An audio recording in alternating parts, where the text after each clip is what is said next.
And then before we actually step into the session, there were a few things we didn't get to cover before we had that break. So I'm actually just going to go back a couple of slides to something called Charting the Journey. That's for my friend Andy up in the tech desk. So over these next few days, we've got the 3 days of plenary, and then we've got the day of living labs to just dive deeper into this stuff, our side sessions together. And I briefly mentioned our venue. We're at the McEwen Hall, and this, in my head, is our boat. It's where we gather for the collective time to journey through another leg of the journey. And then downstairs, the spaces that are labeled as there's the cave where we'll go for lunch, which is directly beneath us. There's the sea where you've been enjoying coffee just now. And then we've got 2 other spaces that we're going to be using. And one we are calling the mountain. And you access it from this level. And it's a reception room that we're using for a few different receptions over the course of the few days. And it's on that side. And volunteers will be around, hopefully holding orange cards to take you to the mountain. It's up a flight of stairs. It's the first floor reception room. The other space that's important to know about is the Chaplaincy Space, which we're calling the island. And to access the island, you've got to leave the building and walk across the quad. It's just a 40-meter walk. And in that space today is where the mentorship lunch is happening. So if you're participating in that, that's where you will go. And I think that's all that I need to tell you about that. Is that good? So the other thing I just want to introduce you to is our Haiku challenge. So we're experiencing lots of different things, and if you are somebody who likes to do some wordsmithing, as you're listening to the session, you might want to write a haiku. For those who haven't written haikus or don't know what a haiku is, it's a Japanese form of poetry where it works on syllables. So it works on 5, 7, 5, 3 lines. And it really rhymes. And for those who, I wondered, so just kind of looking at, they've given a haiku as an example. I am first with 5, then 7 in the middle, 5 again to end. So if you want to summarize any of the sessions in a haiku, feel free. There's a different hashtag for that, and it's hashtag Planetary Health Haiku. Be aware of the double H in the middle. And then we'll share some of the ones coming through if that's something you would enjoy. Great. So I'm going to hand you over to Liz, who's going to introduce this session. Well, we really look forward to these little haikus coming along. Without further ado, I am conscious we're running a little bit late, but we will go with the flow and time will be made up. We can live in the time.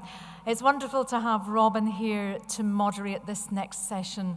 And Robin, I will call you here, and it's great to have a sense of what we're going to look at and relate these thoughts to what you heard this morning.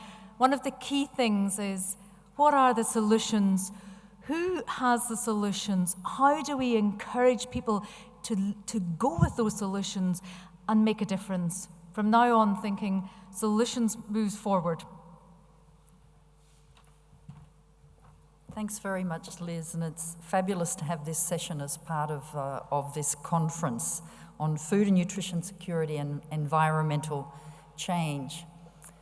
One of the things that's been difficult for me to accept, because I've had most of my life linked to agriculture, is that agriculture is actually an extractive industry. So it's very easy to stand and to talk about some of the consequences of our approach to mining, for instance. But agriculture, as we practice it in many parts of the world today, is an extractive industry. It's using resources, and particularly in our global system, those resources are being moved all around the world, and we are not necessarily replenishing them at source. So as we listen to our speakers today, as Liz says, we need to think about solutions. How are we going to, and in the case of agriculture, not just reduce impact, but in many cases our need to regenerate the land where we have been extracting food for a very long time. We're very lucky to have a wonderful panel here. You will see that there are 4 names on your list, but only 3 people here. They're very strong. But you won't miss out on the 4th person. That the Kamal's talk is available online. She unfortunately had an unexpected event in relation to her non-public life and can't join us, but she's recorded a video. She works on food waste reduction and has an innovation project which she speaks about on the video. So it's there for you, and I commend you to viewing it. So our keynote speaker, Brent, is going to speak for 20 minutes. Then we have Pauline and Marco, who will each speak for 10 minutes. And then we're going to have a really solid Q&A. This is all about a chance for interaction and coming up with ideas for moving forward. I am also going to ask each of the panelists to introduce themselves as they would like to say in their own words. You'll also find under each of their photos, if you go, they'll find a bio on each of them. So without further ado, it's over to you, Brent.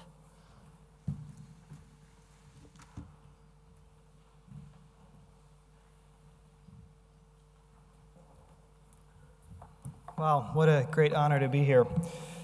And you just look up, and what an inspiring place to be. For the next 20 minutes, I'm going to be talking about what I believe is the most important issue of our time, and that's food. And how we're going to end up feeding a global population a healthy and sustainable diet.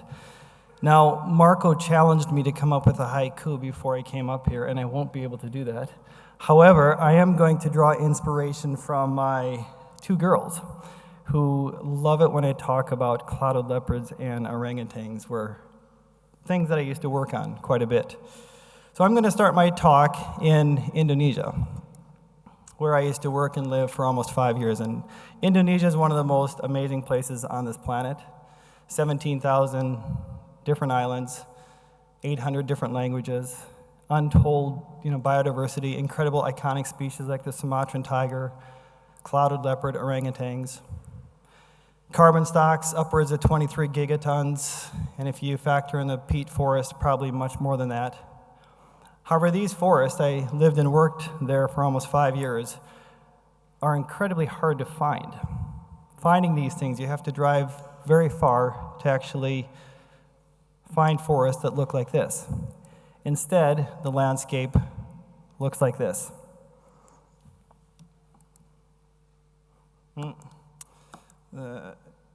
Looks like this. This was supposed to be a video, but it's not playing. Complete environmental destruction of this landscape. And many times when I would go into the forest that I used to be in months before, counting clouded leopards, orangutans, it would be utterly gone. Now, most of us know this story. The conversion of these forests is happening because of oil palm. We're cutting down these forests and we're converting them for food, and mainly junk food. It's a highly productive crop, but it mainly goes into foods that are bad for us, destroying one of the most biologically rich places on the planet for food, which is not good for people. However, those are the stories that we hear about quite a bit, oil palm, but it's the stories and the impacts on the individual. Like the individuals that I used to live and work with, like Pak Hadak right here, the elder within the Wehea Dayak community, who talked about how as the forests were cut down, they would see increased flooding within their village. And the Wehea Dayak and the Dayak are river people. They live by the edges of the river. That's what defines them as a culture. But they're realizing that they can no longer live by the river. They're going to have to move away from it. Environmental degradation having an impact on the cultural identity of this people that I worked with. Also, rice. This is also supposed to be a video, but it's not playing. The Wehea Dayak, rice is central to their culture. They produce it. They hold ceremonies around it. It's a whole grain, nutritious rice. and they produce enough to feed their family every single year. It brings a community together. They harvest it, they plant it. It glues, it's a cultural identity. But what they're finding is that as palm oil comes in, they're selling off their rice plots, vegetable plots, and converting it into oil palm. And instead buying that from the local markets. But what they're finding is that within the local markets, to buy the same products, it costs too much. So instead they buy highly processed rice, highly processed crackers, ramen noodles, having a direct impact on human health. Now, this unprecedented pace and scale of global change that we're seeing in places like Borneo, Indonesia, we're seeing everywhere, whether you're talking about the tar sands of Canada or you're talking about the Amazon rainforest. And as Sam pointed out, we are entering out of this period of relative stability, which is characterized by this flat line right here, where temperature increases haven't really changed that much over the last 10,000 years. And we as a species like a stable climate. We like to be able to predict when the seasons come, when it's supposed to rain. However, we're exiting out of that into a new epoch. And it's not if we're going to exit out of it, and if it's not if things are going to change, it's by how much we're going to accept the next epoch and the next changes that are going to come. Paris, we came around and we said we were going to accept a certain level of change. We're going to keep global warming below a certain level. Our task right now is to turn that knowledge and that commitment into action. As Sam also talked about, and John Murr, everything is connected. And the Earth system is regulated by a series of systems and processes that are out there that govern and regulate the stability of the Earth. And if you impact one of them and exceed the environmental impact on one of them, it has an impact on the others. Currently, we are exceeding the limits of what the Earth can handle for things like climate change. Biodiversity, rates of biodiversity loss are upwards of 100 to 1,000 times greater than actually the background extinction rates. Land use change. The amount of nitrogen and also phosphorus that we're putting into the environment greatly exceeds what we can actually cope with. What does food have to do with this? Well, food is one of the main drivers of these systems and also processes and environmental change. Currently, 25% of all emissions comes directly from agriculture. 40% of the land is used for food. And when you stop and think about it, that's quite huge. 40% of all the land that we have goes to producing the food that we eat. When you look at it from a continent standpoint, it's roughly the size of Africa for grazing, and roughly the size of South America for staple crops and others. There's not a whole lot of land left.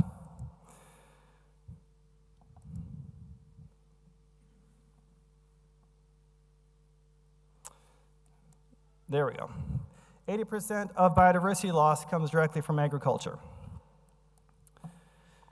Much more than from logging, development, hunting, and invasive species. This comes directly from the IUCN when you look at major threats to threatened and also endangered species.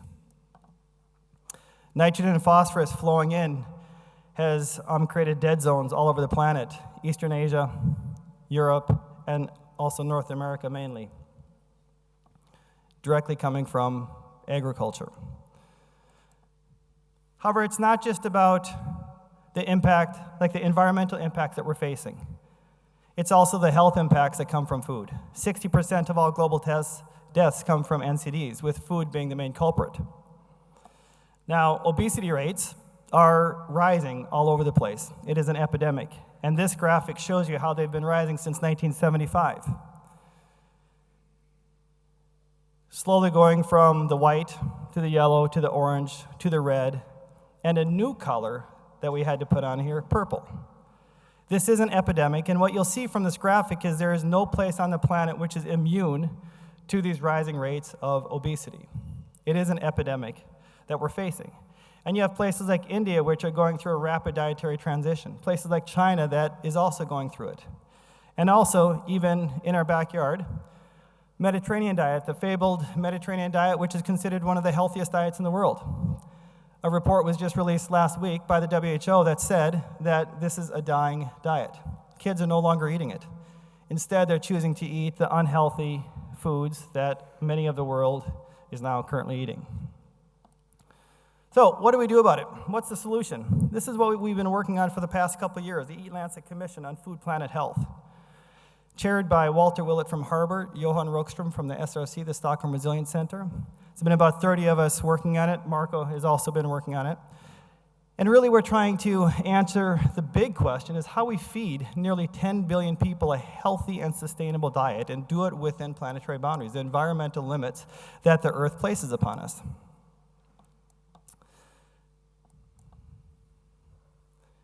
Our task was to set scientific targets for human health and scientific targets for environmentally sustainable food and how it's produced. Now, with this commission, we could only focus on two ends of the food system. The food system is an unbelievably complex system. Impossible for us to deal with all of it in the limited space that we had and the unlimited time that we had. So we focused on setting scientific targets for how food is produced from farm to farm gate, and scientific targets for what we eat, the food that we put into our body. The muddle in the middle, the soft, squishy stuff in the middle, we just were not able to deal with. But a lot of work needs to go into this area in the future. But how we are envisioning the food system is the food system is bounded by two non-negotiable boundaries. The health boundaries, that is what we put into our bodies, the foods that we put in, and the quantities that we can put in, and we should be putting in, of certain food groups. And the amount of environmental degradation that we should be having on the environment. What are those limits? Those are the non-negotiable boundaries that we should be operating within as we move forward. Currently, we are producing food to feed nearly 7 billion people, 7+ billion people, almost. But we're doing it at the expense of the environment. We need to be able to produce more food for more people with less environmental impact, a major task going forward. Now, setting scientific targets were key to Paris.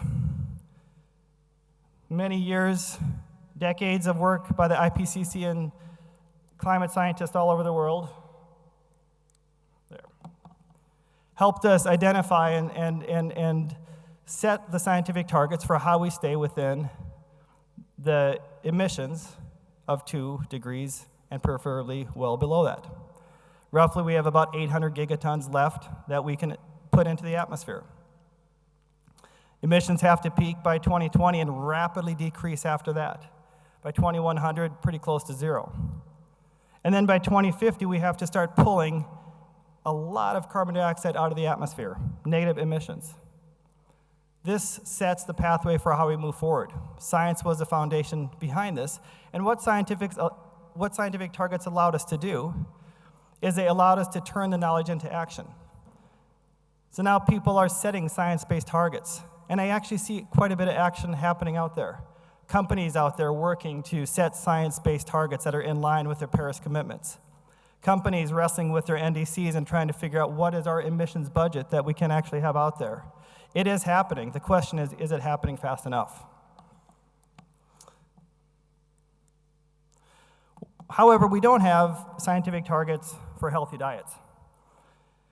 I think if I was to go around here and ask everybody what you would consider a healthy diet is, I'd probably get many different opinions on this, many different ideas on what types of foods they should be eating.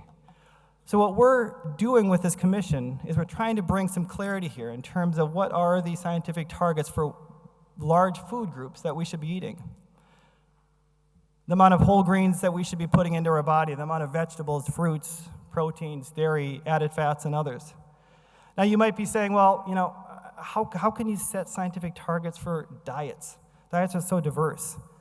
People eat so many different things. However, when you look at diets all over the world, essentially, we're all eating proteins. We're all eating fruits and vegetables, hopefully.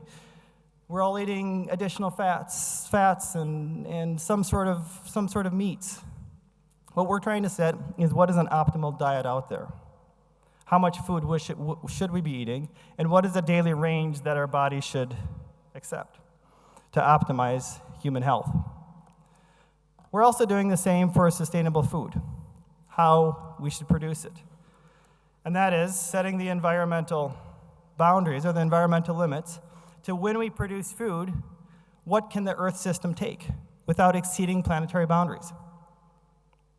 Food is the main driver of so many of these. So greenhouse gas emissions, how much food can come from greenhouse gases? Now, with this commission, we're not considering carbon dioxide. We're assuming that the food system and the other sectors take care of that. It's a bit of a magic wand, but it's something that we had to do. Water, how much water that we can use. Nitrogen and phosphorus that we can put onto the fields. Biodiversity that can be lost, and land that can be converted. Now, the tricky thing here is that we're setting global targets for this commission. But a lot of these boundaries and a lot of these are local impacts. When you look at something like water, water is felt globally, and globally, if you look at it, it looks like we're doing pretty good. But the impacts of water are locally felt. There are many parts of the world that are very water-stressed regions. Nitrogen and phosphorus flows is another interaction between the local and global, which we need to rectify. We put nitrogen and phosphorus onto the field, and the impacts are felt locally. However, the nitrogen and phosphorus goes into food. That food is shipped halfway around the planet, and we consume it somewhere else. We excrete that, and the impacts of that nitrogen and phosphorus that we put on a field halfway around the world are actually felt somewhere else. But globally, the biosphere can only handle so much. So we need to start thinking of this global, local interaction. But for this commission, we had to start somewhere. And we started with setting global targets. Now, why these scientific targets are so important is because it allows us to measure action. As Elder Paulette said this morning, knowledge to action. A lot of people are talking, but how many people are actually doing stuff? You know, it's really easy to say our country's doing the best. We're on track to achieve Sustainable Development Goals or Paris Climate Agreement, but really we need to start measuring that. Taking the scientific targets, turning them into science-based targets, and holding countries and businesses accountable for their actions. Scientific targets allow us to do that. However, looking at them individually, as separate siloed agendas, we can't do that any longer. We can't have the environmental community sitting over here and the health community sitting over here setting their own targets and goals and not talking to each other. And this is what's so great about planetary health, this holistic way of viewing things.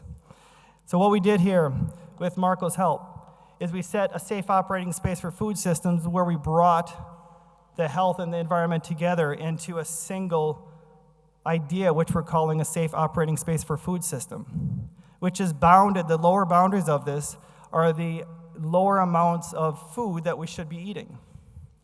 The upper boundaries are set by the upper environmental impacts that we could put onto the environment and the upper amounts of foods that we should be eating. Now, the reason that this is so important to be looking at this combined environmental and human health agenda is because when we're looking at dietary patterns, there's very different ways of viewing them. We can actually, if you look at the bottom your bottom left-hand corner, something that we're calling a win-lose diet.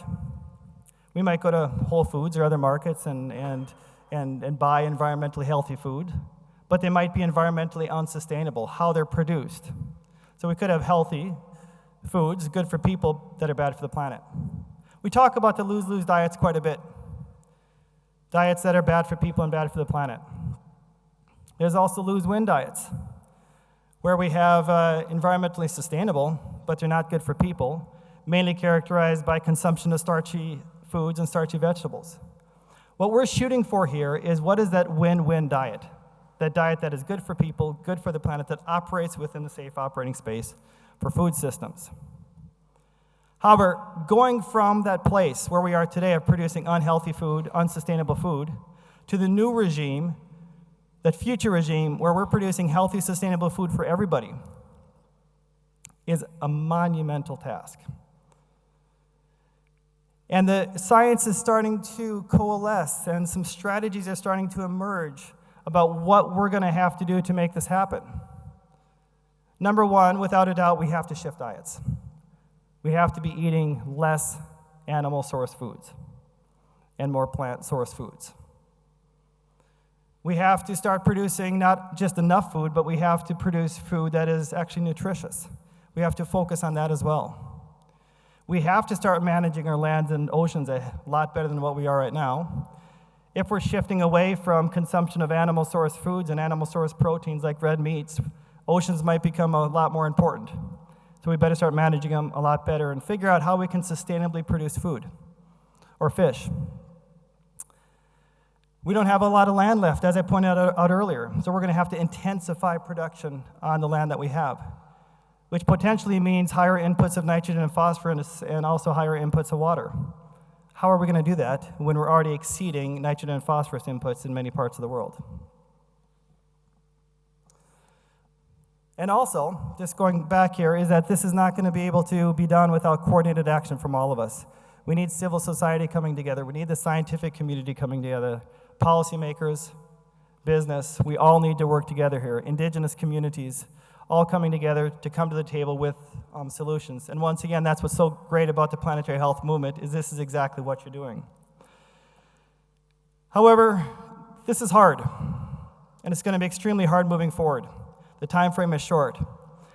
And it will be difficult, but that forces us to ask difficult questions. And I hope over the next couple days we can start to ask some of these and have some of these difficult conversations, those uncomfortable questions that we have to ask.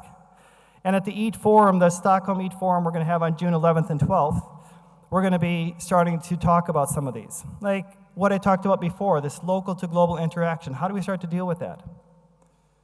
Does behavioral change actually work?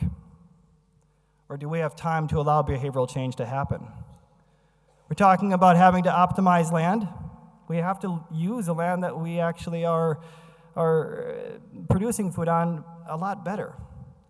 That's going to take massive global coordination. How do we do that? Increasing trade. There are going to be some countries out there that are going to have to rely on trade. They can't produce their own food no matter what. So we're going to have to increase international trade of food. How do we do that in a global where countries are more inward-looking? And negative emissions coming from climate change. We're going to have to start pulling carbon dioxide out, and agriculture has to play a huge part of it.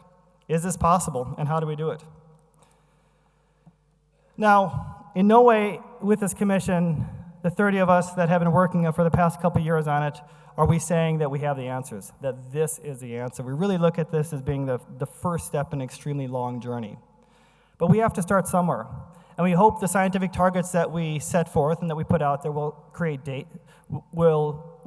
debate. They'll start a conversation and allow them to be further refined in the future. We're hoping that the report will be published this fall, and we look forward to a series of global launches and discussing with you at that time. And I can share more details when it's out. It's currently in review. Thank you very much.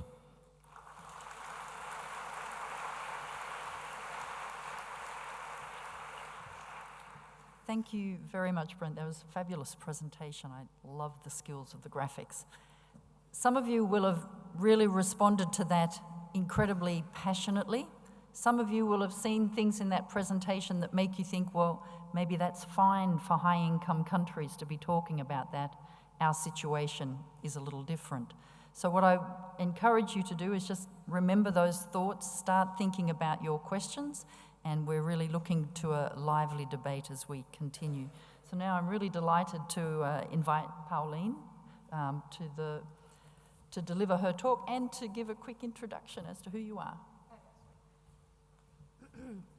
Thank you. Good morning. Yes, still morning, afternoon. My name's Pauline Schilbig, and I'm an epidemiologist by training. And mathematical modeler as well. And I work at the London School of Hygiene Tropical Medicine, where we look at a lot of environment, food system, and health problems, not in that particular order, but in both directions. And part of that work I will be presenting or discussing here with you today. I would like to use these 10 minutes to talk a little bit about the effect of environmental change on food production, and then in particular the impact that it has on fruits, vegetables, and legumes that are very important constituents of our diets. There's a lot of different nutrients in those foods that might be difficult to find elsewhere in other food groups.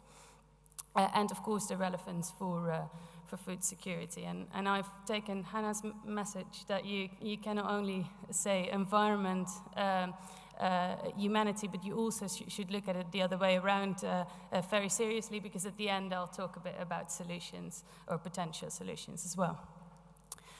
So talking about, whoops, am I doing something wrong? Yeah. So if we talk about fruits and vegetables and food production, of course, we should have a look at the definition of food security. And mostly we are talking about, and also the talks that were here previously where we talked about staple crops, and so we're looking at the 800 million people, this is a figure from 2014, that go to bed hungry every day or some days of the week. But of course, in the more recent decades, we've seen this growing problem of also overnutrition, and what is particularly relevant for, for the case of fruits and vegetables is also this last figure where we look at micronutrient deficiencies. So that's the third part of food security. And not all of that, but of course part of that might be related to a low consumption of fruits and vegetables, and perhaps in a lesser extent legumes. And as Brent said, everyone has a different definition of healthy diets, and all the dietary guidelines are very different, but fruits and vegetables are in every single one of them, and are an important component of all of them. But yet we seem to be steering away from that indeed in our dietary choices. We go away from the fruits and vegetables towards the more processed foods. And given the hockey stick shaped curves that were explained to us earlier, and the increase in population, that does bring along a problem. Namely, we're steering away from eating more fruits and vegetables, whereas all our guidelines are trying to tell us that we should eat more, and they are quite important for sustainable diets as well. And given all those hockey stick curves, it might also be more difficult to produce enough fruits and vegetables for this growing population under hotter, perhaps and circumstances with higher CO2 or ozone, for example. So there is quite a lot of evidence already on what environmental change or certain climatic changes might do with yields. And this is a figure from the World Bank from 2010, where they estimated the percentage change in yields, and this is mostly staple foods between 2010 and 2015. You see that in large parts of the world, these areas are all red, which means substantial reductions in yield expected by 2050. And also Sam Myers, that we've seen here before, did quite a lot of research on what these environmental changes might mean in terms of nutritional content of staple crops. So this is, for example, a figure showing the change in nutrients, percentage change in nutrients if crops were exposed to a higher, an elevated CO2 environment, which was something that was further confirmed by a paper that came out last week by Zhu et al. In Science Advances. However, the evidence on fruits and vegetables, is much thinner, and we thought it would be a nice first step to see what's all out there, how do the projected environmental changes have an impact on fruits and vegetables, and then ultimately, how does that then have an influence on us, and us, for example, would think about the UK, but we are rolling out our study in South Africa and India as well, to have 3 case studies and see what might happen in terms of fruits, vegetable and legume consumption and associated health risks in those 3 countries. So when we searched the literature, when we did a systematic review on looking at what studies are out there, field and greenhouse studies on environmental changes and fruits, vegetable and legume yields, we found studies looking at these 5 environmental stressors. So an increase in temperature, an increase in ozone, an increase in CO2 an increase in salinity and a decrease in water availability. And as expected, CO2 was the one that seemed to be increasing yields. And you see different vegetable and legume groups there in the graph, whereas all the other ones showed quite significant decreases. And these are just, I haven't done anything with the results, these are just plotting all the individual studies or individual experiments of each of those studies. And since it's a bit small, I summarized it here in this table where you see the results for all legumes and vegetables combined, and you see that especially water availability and temperature changes might have quite a profound negative effect on vegetable and legumes, and ozone and salinity in a slightly lesser extent. But we also see that positive yellow arrow there on the right side, which would be the result of an increase in CO2. Of course, we also looked at studies that were then looking at combined exposures, because we all know that they don't occur by themselves. And there we really found a gap in evidence, and that's something that I hope the scientific community is picking up and we would generate more evidence about in the next years to come. But what we can take away from that, if we look at the bottom row where it's CO2 and temperature, which are two exposures that we all know will most probably go hand in hand, we see that very positive effect from CO2 at least seems to, these are small numbers, so I don't want to make a firm statement here, but seem to be attenuated, or at least they report also negative real yield results if exposed to both an increase in CO2 and an increase in temperature combined. Unfortunately, the nutritional quality, for the nutritional quality, we found a less clear picture. We were kind of expecting something similar to the graph that I showed you from Sam Myers' group on staple crops. Part of this might also be because of the small number of studies that looked into this. But we did find that for some stressors, such as reduced water availability, some of the parameters, the quality parameters increased a little bit. But again, I don't want to make any firm statements on this because the study numbers were quite small. And these are the results for fruits, which are very, very similar. But then the important question is,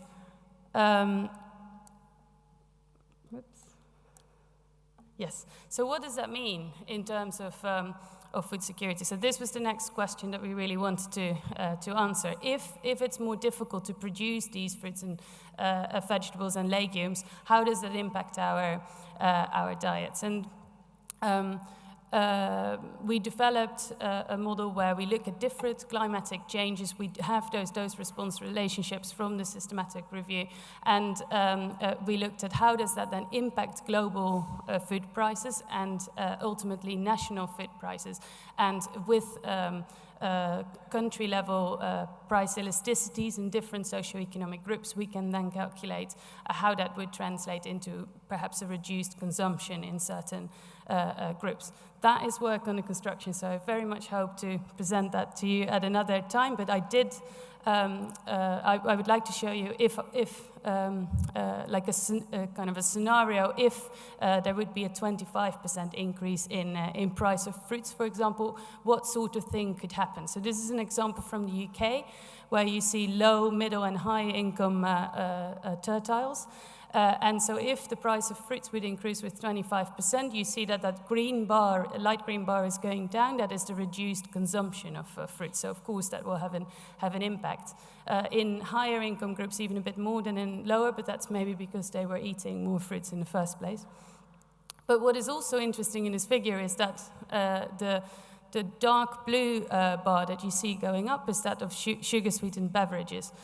So people, instead of buying those quite expensive fruits that are now in the supermarket, people think, maybe I really like something sweet, but let's go for a can of Coke instead, for example. And we see that especially in the lower income groups, same for juices, and in lesser extent for biscuits and cookies. And then if you look at the total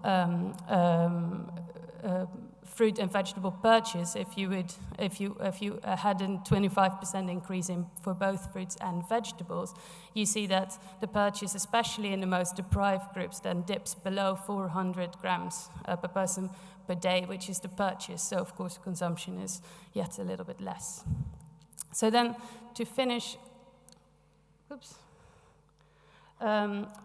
off with, I think, of course, this is all under a business as usual scenario. We're not going to sit back and do nothing. So this is not something that is actually going to happen, but it is perhaps maybe a wake-up call of what gap there is to bridge. And I think that every country will have their context-specific challenges. So the UK might be wondering what happens to our imported fruits, vegetables, and legumes from countries that are more vulnerable to environmental change. But exporting countries have also difficult decisions to make. For example, are we going to export if we have lesser yields, or are we going to use it for domestic consumption? And what scenarios can countries like the UK explore? Should we eat more local fruits and vegetables and less tropical or subtropical ones? And how does this feed into the health disparity question? So I'll leave the point about sustainable diets there, just in the interest of time.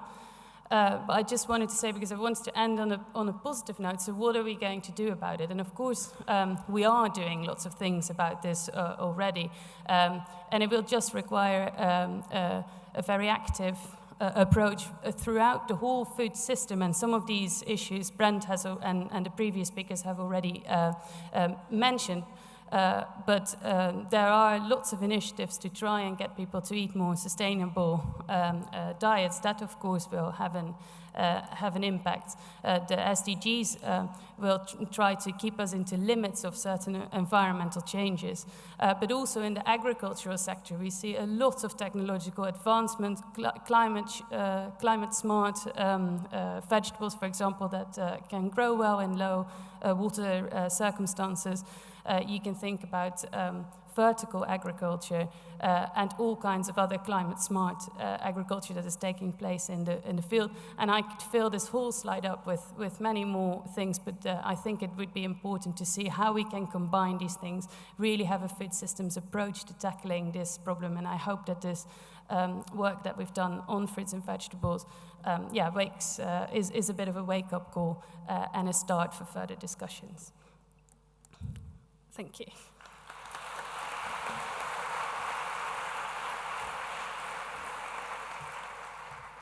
Thank you very much, Pauline. That's wonderful. Marco, can we now invite you to let us know who you are and what it is you're up to in the food and nutrition area? Thank you. Yeah, hello everybody. I'm Marco Springman. I'm a senior researcher at the NAFID Department of Population Health at the University of Oxford, and today I want to talk about sustainable diets. For several years now, we have quite a comprehensive definition of what sustainable diets are, and I think the two aspects that are probably the most important are health and environment, and Brent gave a very nice introduction as to why those two aspects are important.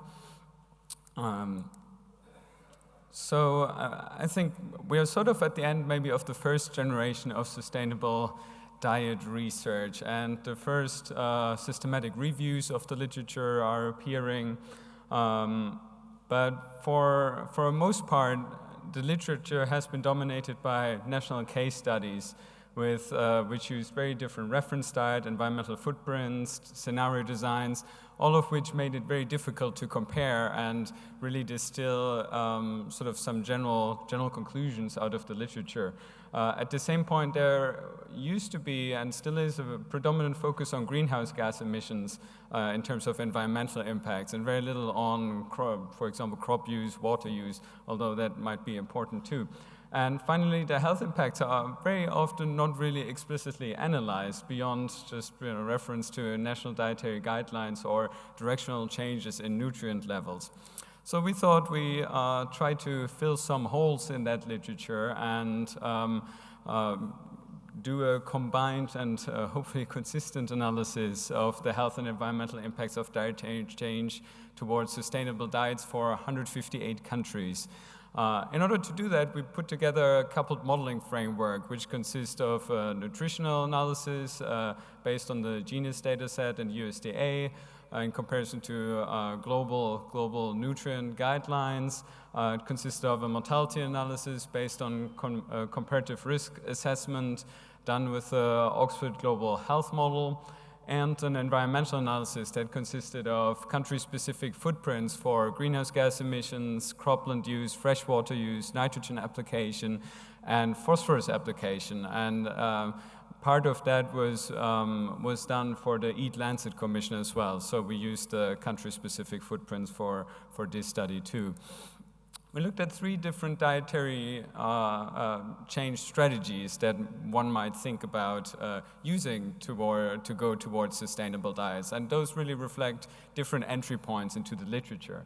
So the first one, that is probably the one that is followed the most, is one that is based on environmental objectives of reducing really the impacts of high-impact foods such as animal foods. So in that strategy, we progressively reduced the portion of animal products with plant-based products, going from 25% substitution to 100% substitution. Then in another strategy focused on food security objectives, we reduced the prevalence of both underweight and overweight and obesity progressively, going from 25% reductions to 100% reductions.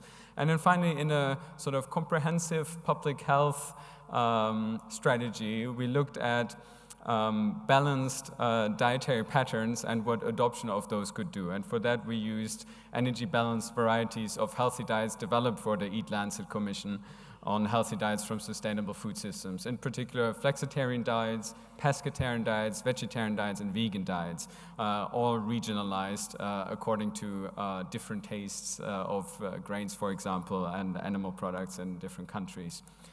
I don't want to talk so much about the nutrient analysis in the interest of time, just to say that the environmental strategy and the food security strategy improve nutrient levels to some degree, but leave critical micronutrients potentially deficient, whereas the more balanced strategy focused on energy balanced dietary patterns address the most of the deficiencies.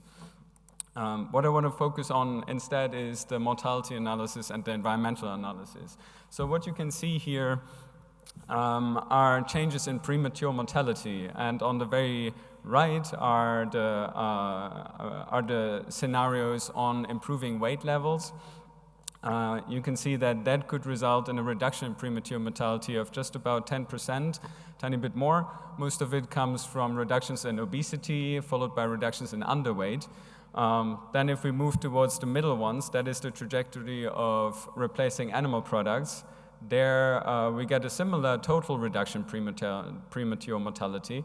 Most of it is actually from the replacement products. So we get the biggest bang, so to say, from increases in fruit and vegetable consumption that partly replaces animal products. And if we put the two together in sort of food-based dietary guidelines that are aligned with the current evidence on healthy eating, then we get double the amount, reduction in premature mortality of around 20%.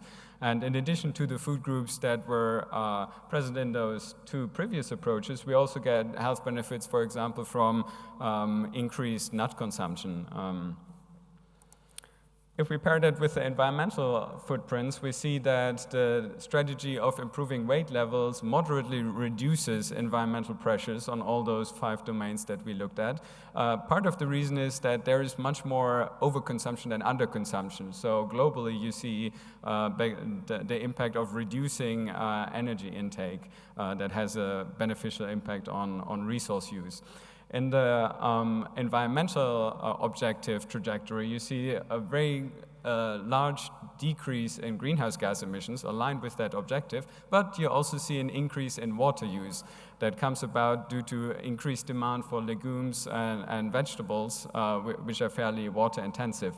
If you compare the two, you get, again, high reductions in greenhouse gas emissions, but also small to moderate reductions in the other ones. And that comes about because now you combine food-based dietary guidelines and reductions in energy take together. So you actually get reductions in all those 5 domains.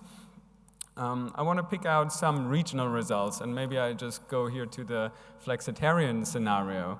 And here you see that the reductions in premature mortality are sort of across the board, and those different bars show you impacts by income, by countries in different income countries, going from high-income countries to low-income countries. So you see reductions across the board in terms of mortality, in terms of greenhouse gas emissions, also nitrogen application. But the interesting thing is you see increases in some regions in cropland use, freshwater use, and phosphorus application, in particular in low-income countries. So if you try to associate and identify where can you actually get those co-benefits that are traditionally thought to be part of sustainable diets, meaning improvements in health and improvements in environmental performance, then that is really just limited to high and middle income countries. And for greenhouse gas emissions also to low income countries, but there are environmental domains where probably low income countries would have, would increase their demand for environmental resources. Of course, that is dependent on technology. So if you use 2050 technology instead of 2030 technology, then you see a reduction in those in that demand in low-income countries. So that regional focus really suggests that the sustainable diet literature would really benefit from a synergistic perspective that should include regional considerations, technological and dietary aspects, and probably what should be part of it is also international support mechanisms. How do we get low-income countries to adopt efficient technologies and management practices? From the environmental domain, I showed you, I hope, that the strongest association between dietary change and environmental change is really in greenhouse gas emissions, whereas cropland and nitrogen use have sort of a are moderately influenced by dietary change, and freshwater use much less so. Of course, those environmental domains are qualitatively different, right? So it's very important to reduce greenhouse gas emissions on a global level to keep global warming at bay, whereas those other environmental domains have really important local, have local importance, and which suggests that sustainable diets really need to be adapted to balancing those global and local spheres to make sure they are locally and globally adaptive. And then finally, within those 3 different strategies that I showed you, I hope you saw that, or I would suggest a public health strategy that focuses on adapting dietary guidelines that are in line with the latest evidence on healthy eating are most beneficial in terms of reducing environmental pressures, addressing nutrient deficiencies, and reducing diet-related mortalities. That suggests that addressing dietary composition and energy intake, which are part of that public health approach, could be really a suitable strategy for achieving sustainable diets. The problem with that is many national dietary guidelines do not reflect at all the current evidence on healthy eating. Especially they contain no or 2 legs limits for animal source foods, in particular for dairy, which is not supported by the actual evidence base. So that means one action of priority in order to get countries more on a pathway towards sustainable diets is to update national dietary guidelines in order to reflect the latest evidence on healthy eating. And that by itself could be a very important step in addition to any more sustainable diet aspects you might want to include in dietary guidelines. Okay, I'll leave you with that. Thank you very much, and I'm looking forward to the discussion.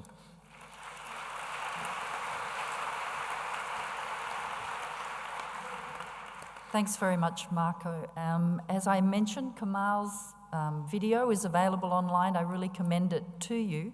Now what we'd like to do, we are going to take questions, but before we do that, once again, we'll take a couple of minutes and we'd like you to turn to those around you and just discuss what you think the most important messages were coming from this session.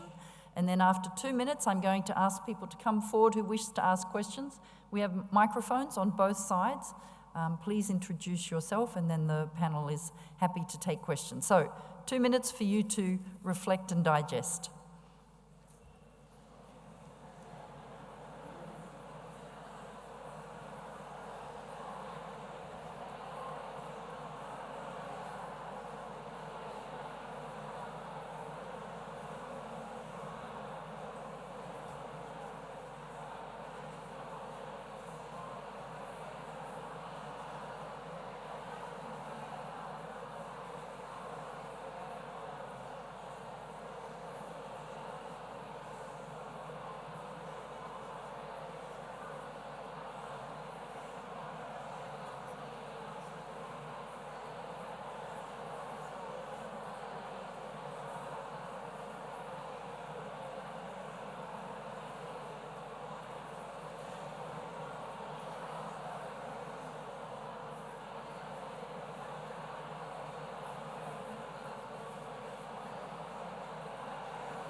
So I hate to interrupt, you're having great discussions, but for those of you who do have questions ready to ask, please come forward to each of the microphones, and don't forget to introduce yourself as you ask your question.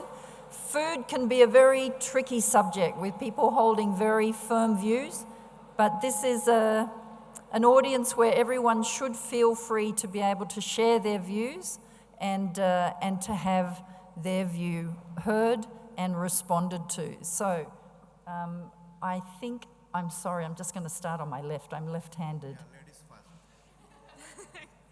My name is Holly Parker. I'm with the University of New England. I want to thank the panel for the great presentations.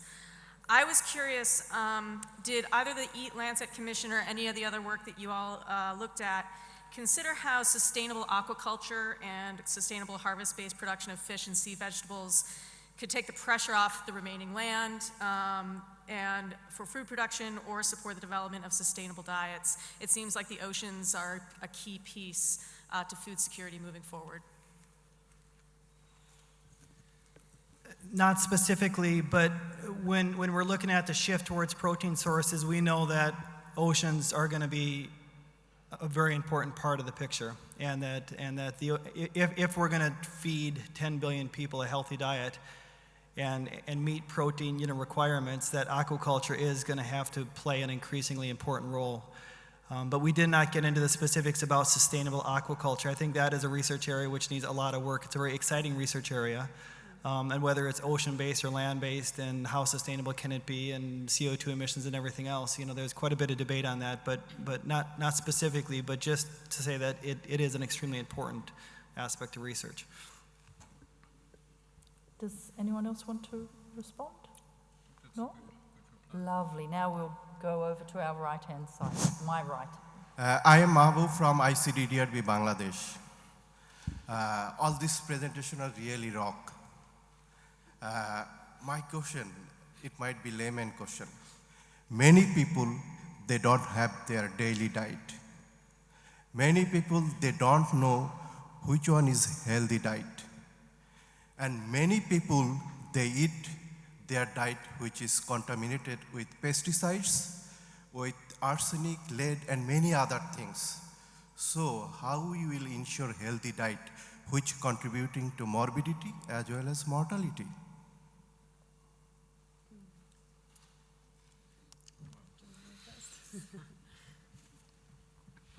Well, you might as well ask, how do we achieve world peace, right? I mean, it needs to be sort of a whole food systems approach, right? I mean, if you talk about contamination, you obviously want strong regulation that is best addressed by things like that.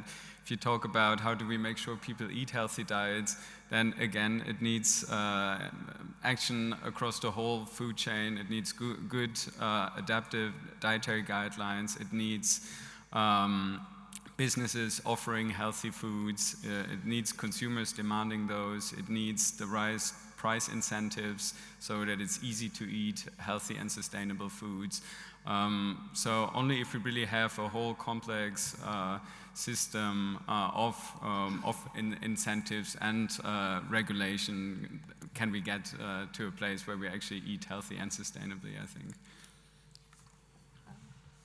Yeah, I think I fully agree with you. I just wanted to add that I believe in almost every, well, I think in all countries there are those dietary guidelines, but I think sometimes the problem is that people might not be aware of them, and that they're sometimes not very specific to the local foods that are available in certain settings. So the development of smaller than national food-based dietary guidelines is, I think, maybe a step forward, and it's not something new. It's something that is done in several places in the world, but it's maybe something that we should look at more. Yeah, I mean, I think this is an extremely important. Hello? Yeah. This is a very important question, and the impact of pesticides is a hole that we could not address. I mean, the research on it is much more work needs to be done on it, but the health impacts of that is something that we can't ignore, absolutely.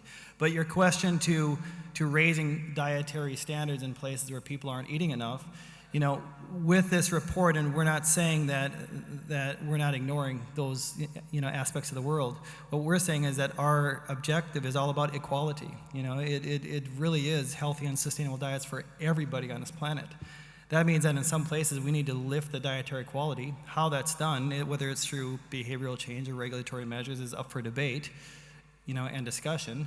And we need to lower dietary patterns in some parts. It's kind of like we need to contract in some place, and we need to start actually converging. And in some parts of the world, they're going to have to keep on eating animal source foods. There's no way around it. I mean, we had a discussion, before that, animal source foods and animal source proteins are one of the main sources for some, for many areas.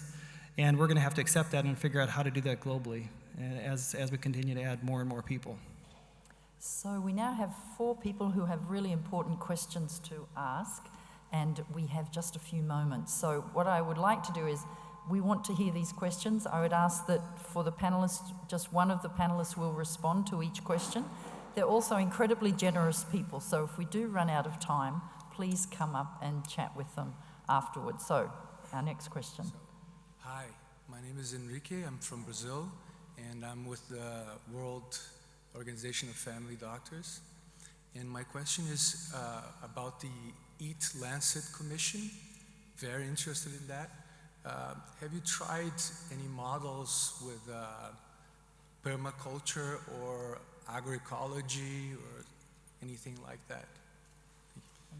I think I'm going to defer to Marco, but very briefly, not in the Eat Lancet report. We don't get into specifics other than the fact that these have to be part of the solution. But maybe Marco can speak specifically to the modeling.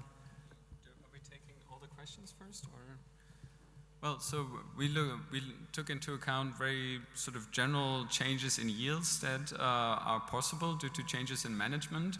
How you achieve those, that is flexible. So we think agroecological approaches are very important, especially when you think about also preserving biodiversity. But we didn't explicitly model those. But I think that agroecological approaches are essential. Okay, so we might now take each question. We'll take the 2 questions from this side, 3 questions from that side, and then each panelist will have their chance to respond to the questions of their choice. Thank you. This is Diego Rose from Tulane University. Question for Brant Locum with the Eat Lancet Commission. You mentioned that the goal of developing science-based dietary guidelines.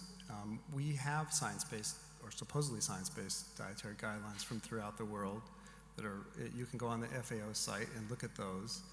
We actually looked at half a dozen or so of those and looked at the greenhouse gas emissions from those science-based guidelines and found quite a variation, 3 times of the greenhouse gas emissions from the US-based dietary guidelines from those in India. And so I guess I want to go back to what something Andy Haynes talked about this morning, was about the importance of politics.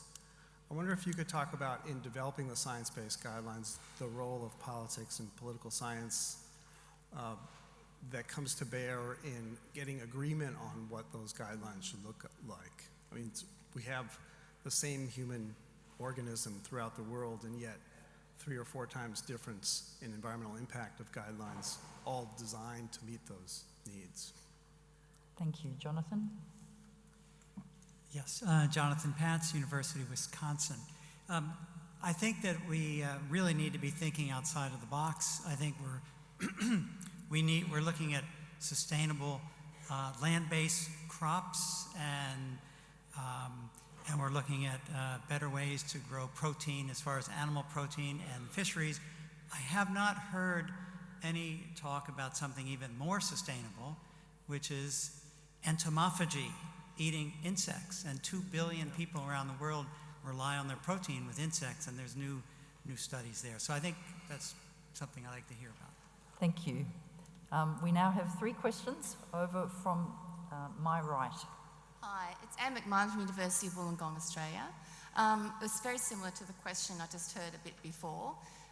In terms of healthful diets, I think there is quite a lot of knowledge around the science of what constitutes a healthy diet. So my question is, how do we take that into account when we're actually developing some of these concepts? One of our challenges in Australia was actually getting sustainable food systems practices within our current dietary guidelines, and there was pressure back not to have those in there. And I think it probably also leads to that question around politics and influence. But I do want to put a plea in. I think we do know a lot about what a healthful diet looks like. How it might interplay into the sustainability thing may be a different question. Thank you. Thank you. My name is Esther Omosa. I work for the International Livestock Research Institute in Nairobi. My question is, we know livestock plays a key role in nutrition of households, and in developing countries especially, we need to promote more of that consumption, one, because of their nutrient density compared to plant-based food sources and their bioavailability of certain micronutrients. So, and of course, the big role livestock plays in terms of livelihoods besides the food. So my question is, what are the trade-offs in developing countries where these animal source foods are really key to their nutrition and livelihoods? How do we balance that with the nutrition?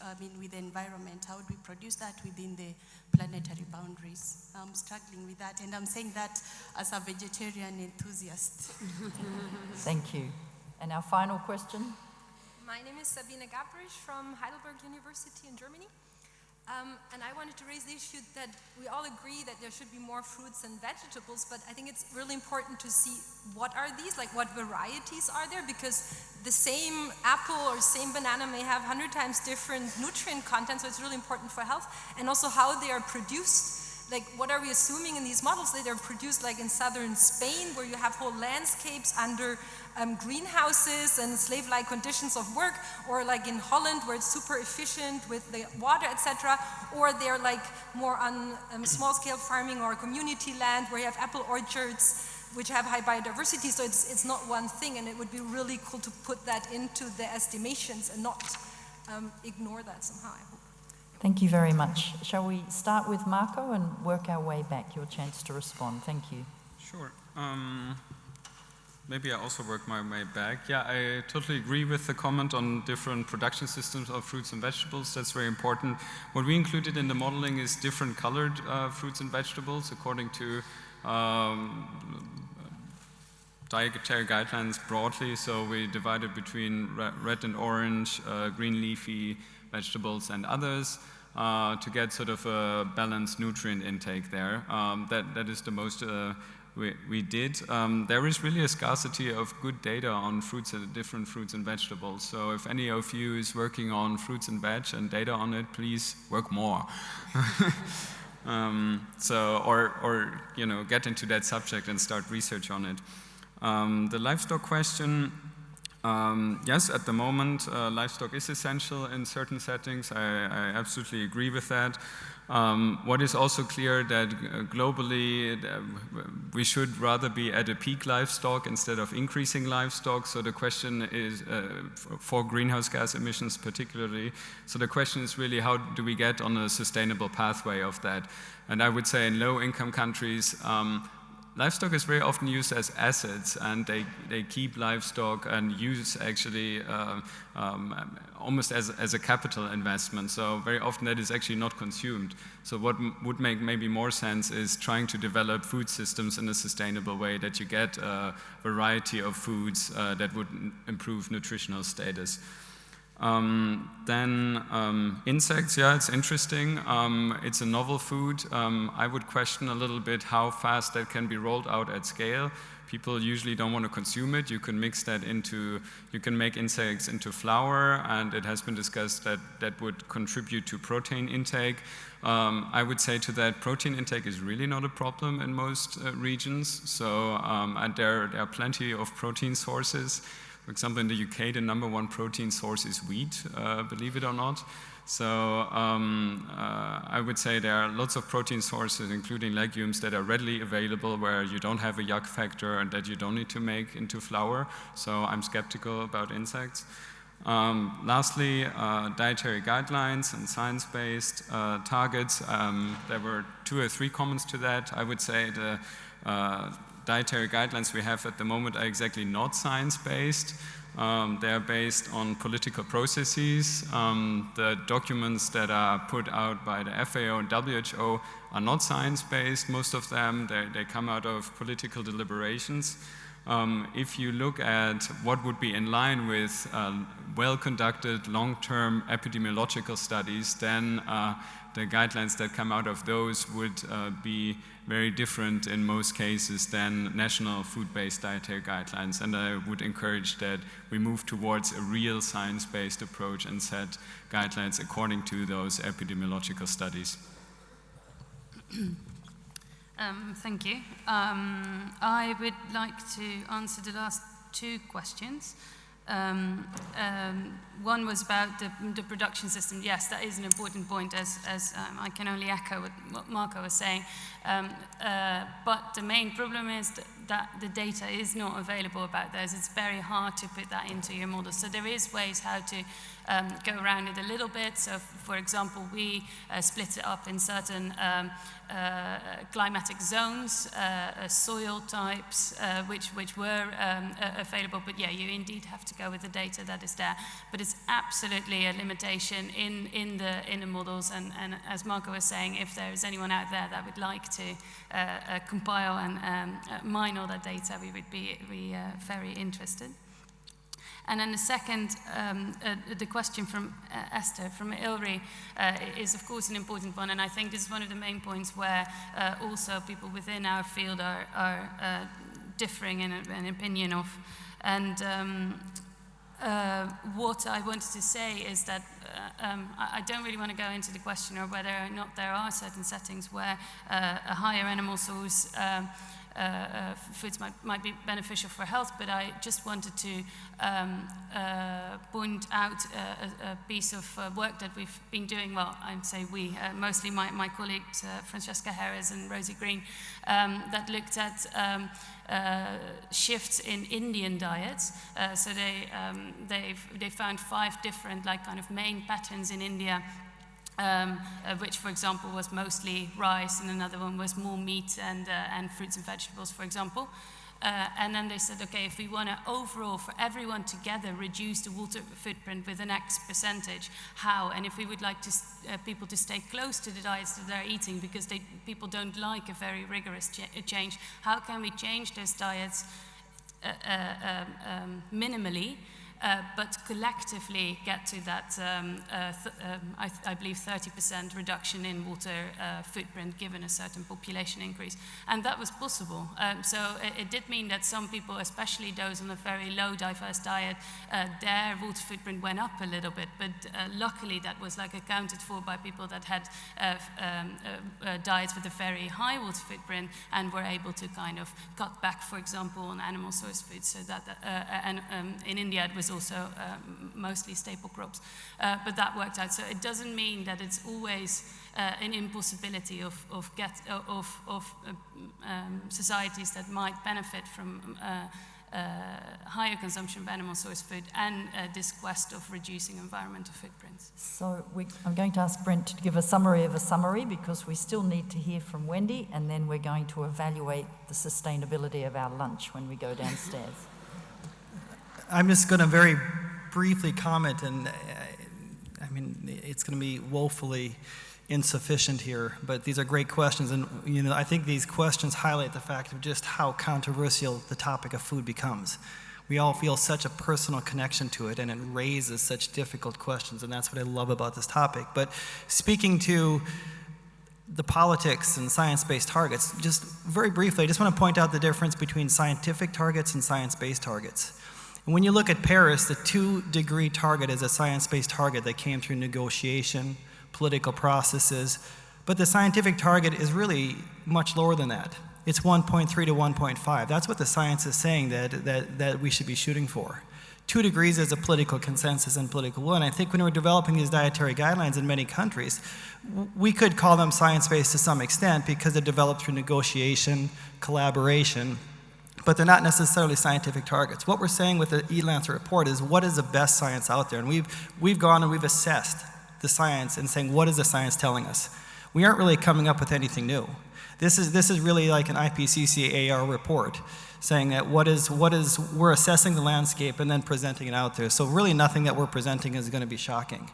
But how do we build a political will? Maybe we could follow the climate process.